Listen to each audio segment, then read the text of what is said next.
Egaa barnoonni keenya murteessaa har'aa jechuudha. Feesbuuka kan kee yoo namni si jalaa hate akkaataa itti deeffachuu dandeettu isinitti agarsiisa. Barumsa haalaan murteessaa jechuudha warroota feesbuuka fayyadaman guutuu isaaniif jechuudha. Fakkeenyaaf feesbuukiin kan kee si jalaa hatame, iimeelii si jalaa qayyarame, akkasumas ammoo paaswordii illee si jalaa qayyarame jechuudha. Baay'ee murteessaadha jechuudha. Fakkeenyaaf yoo akkasii si jalaa hatame, si jalaa qayyaramu taate jechuudha. Haala kamiin akkaataa itti deeffachuu dandeettu karaa salphaa taate daqiiqaa 5 keessatti deeffachuu dandeetta jechuudha. Egaa jalqaba irratti warroonni YouTube chaanaala keenyaaf haaraa taatan subscribe gochuudhaan akka maatiin taatan kabajaaf jaalalaan isin gaafanna. Yeroo kamuu viidiyoon keenya akka isin hin dabrine mallattoo notification irratti tuquudhaan all notification gochuu hin irraanfatinaa isin jenna. Akkasumas viidiyoo keenya like godhaa isin jenna. Egaa amma kallattimaan gara barumsa keenyaa isin dabarsa jechuudha. Barnoonni har'aa kun warra feesbuukiin jalaa hatame qofaaf osoo hin taane kan iimeelii fi paaswordii wallaaltanii dhibbaan dhibbatti deeffachuu dandeettan jechuudha. Akkaataa itti deeffattanii akkasumas itti fayyadamuu dandeettan isinitti agarsiisa jechuudha. Fakkeenyaaf iimeelii dagattaa, paaswordii dagattaa, ofii feesbuuka maqaa ni beekta. Akkaataa itti deeffachuu osoo inni iimeelii isin gaafanne, osoo koodii takka isin gaafanne, akkaataa guutumaan guututti itti deeffachuu dandeettu feesbuuka kan kee jechuudha. Dhuunfaa keetitti itti fayyadamuu dandeettu sitti agarsiisa jechuudha.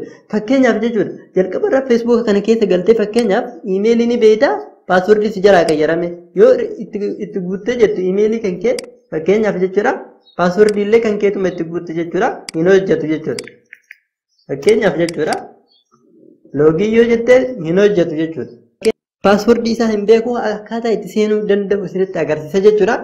Egaa jalqaba irratti jechuudha wanti isin gochuu qabdan as keessaa ni baatan. As keessaa ni baatanii biroosarii keessa galtan. Biroosarii Google Chrome ta'ee ayi biroosarii rakkoo hin qabu.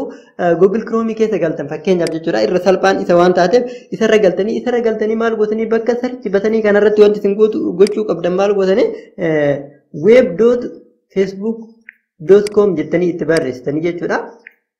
Haala kanaan hogguu itti barreessitanii kaatanii booda jechuudha go jettanii jechuudha.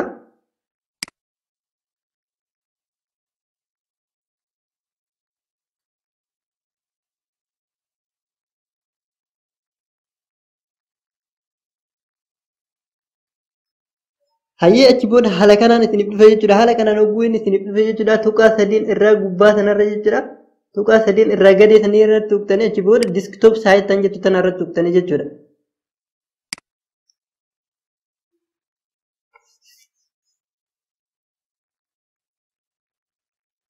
Boom haala kanaan isiniif dhufe jechuudha. Haala kanaan hogguu inni isiniif dhufe amma jechuudha zoom ol godhattan jechuudha. Ol harkistanii hogguu jettan bakka email or phone number tan jettu tanarratti jechuudha. Bakka email or phone tan jettu tanarratti jechuudha. Email keessan kan feesbuuka sanii bakka kanatti paste gootanii jechuudha. San booda bakka paaswordii jettu kanatti isin jettanii illee itti naqsan rakkoo hin qabu jechuudha. Achi booda maal gootanii loogiin kan jedhu filattan jechuudha. Achi booda wanti isin gochuu qabdanii loogiin kan jedhu kana tuqtanii jechuudha. Isa kana kilik irratti gootanii jechuudha. Achi booda haala kanaan isiniif dhufe jechuudha. Haala kanaan hogguu inni isiniif dhufe zoom ol godhattanii ammas jechuudha. Zoom hogguu ol godhattanii jettanii amma bakka forget password jettu kanarratti ni tuqtanii jechuudha. Bakka forget password jettu kanarratti jechuudha. Iddoo kanarratti ni tuqtanii jechuudha.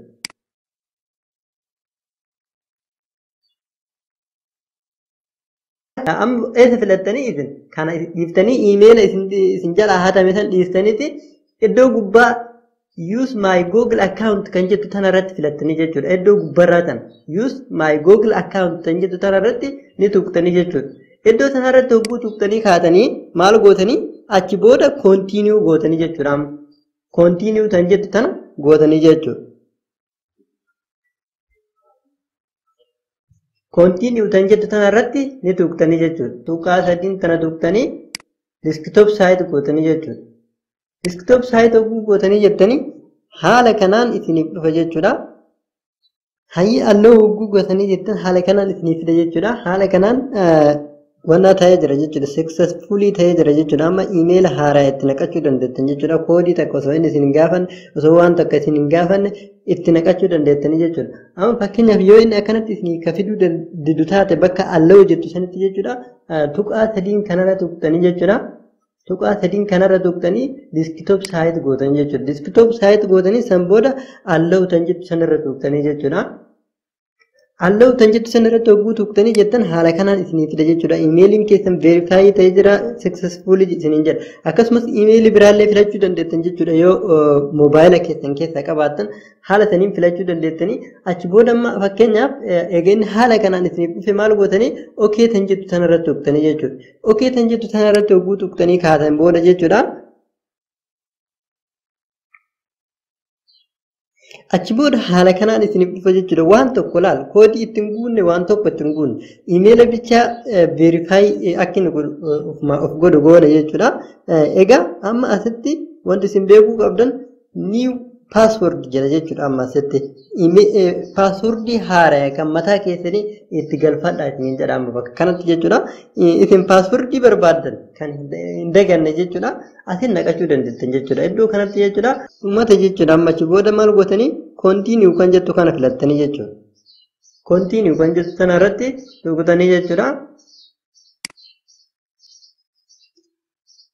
Achi booda paaswoordii jijjiirattan jechuudha. Feesbuuka keessanitti deebitanii galuu hin dandeettanii jechuudha.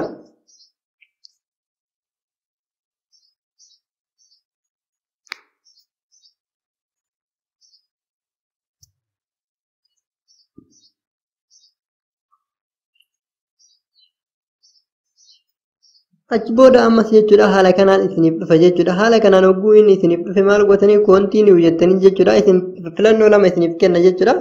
Yoo barbaadan ka olaanuu irrallee gochuu dandeettan, yoo barbaadan ka gadaanuu irrallee gochuu dandeettan jechuudha.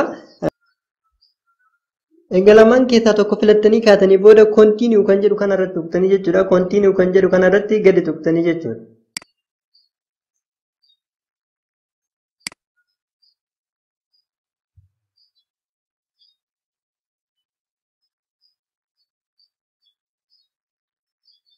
Koontiiniyuu kan jedhu kanarratti erga tuqtanii kaatanii booda haala kanaan feesbuuka keessanitti isin deebisa jechuudha. Dhibbaan dhibbatti hiikamee jira jechuudha. Feesbuuka keessan nagahaan itti deebitanii jirtanii haala kanaan ofirraa ilaaluu dandeettanii jechuudha. Achi booda yoo kuni kan isinitti dhufu taate next gootanii jechuudha.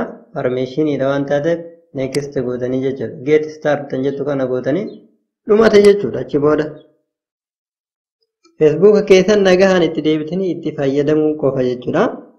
Egaa haala saniin itti fayyadamuu hin dandeettanii isiniin jenna. Feesbuuka keessan jechuudha. Nagahaan yoo namni isin jalaa hate illee haala saniin karaa salphaa ta'een deeffachuu dandeettanii jechuudha.